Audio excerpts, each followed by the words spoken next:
Hello, my friend. This is Clyde. Come out of the pack of 9.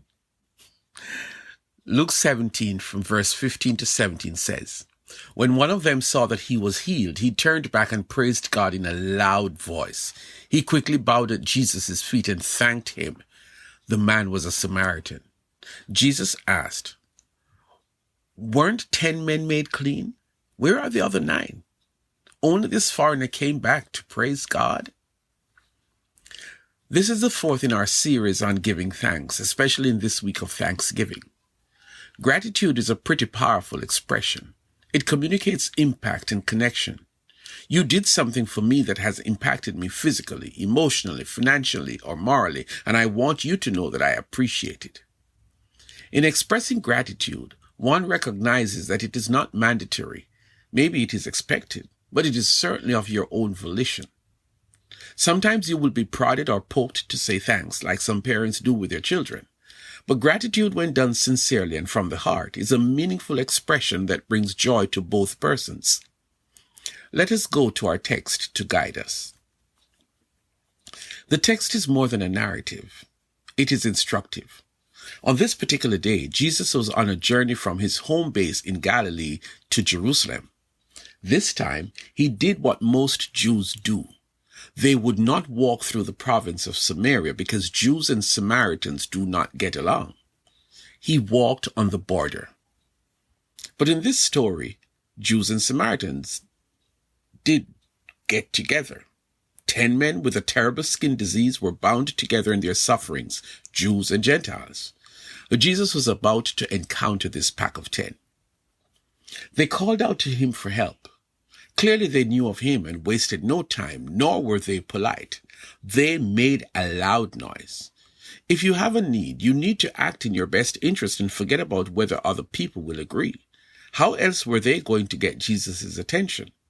Bear in mind that the nature of their disease was of such that they were banished from regular society.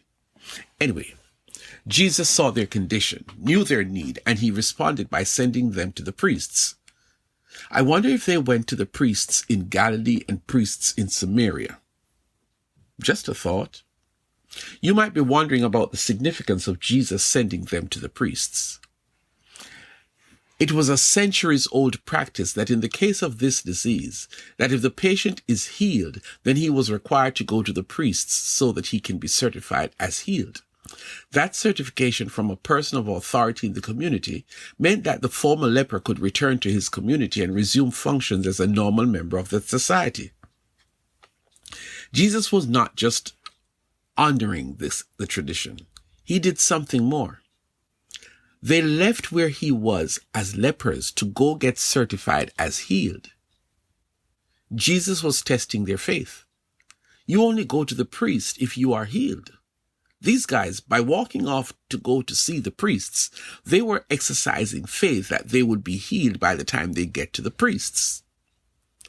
The miracle occurred even before they got to the priests. This is where it gets interesting. Do we continue to go to the priests, or do we turn back and report to Jesus? He was the one who told us to go show ourselves to the priests because that was a social requirement. We have good news to share with the priests who would certify that we no longer have leprosy, and so we will continue on our assignment. Go show yourselves to the priests. But brothers, we are healed. There's no doubt about it.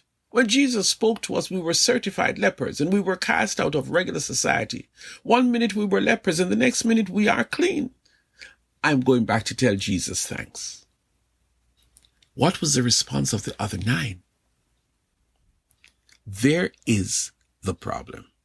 Something has been done for you, some deeds of kindness shown, or someone did something that fixed a problem or satisfied a need.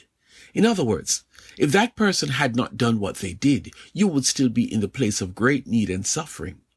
First, there is a pack of 10 with one thing in common: leprosy. Well, one voice decided to turn around and convey gratitude for the healing. How difficult is that? Instead, 9 guys, the pack of 9, did not follow him. 9 guys went about their business. This one guy was grateful, so grateful that he had to go back to say thanks to Jesus. No, he didn't just say, thanks for healing me of my leprosy, Jesus. No, he was exuberant. He was expressive. He really was saying thanks in a special way.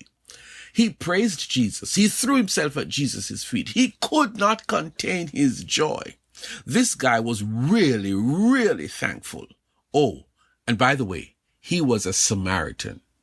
Did you notice that? He was not Jewish like Jesus was. If there was one who should not have returned to say thanks, it should be him. However, he broke away from the pack and he left the 9. The 9 were the majority.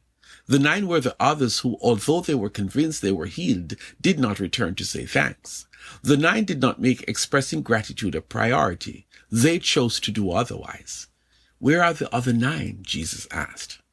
Jesus was surprised that the majority chose not to come and say thanks. That is very often the case with the majority, with a pack of 9. It is easy to postpone the moment to express gratitude and do so, when it is convenient, or not do it at all. One guy made it a priority and he was the least expected. Jesus declared him clean and he did not have to go to see the priest. The pack of 9, we will never know. Today, if God has done something for you, stop and give God thanks. Stop and say thanks to that person. Come out of the pack of 9 and say thanks.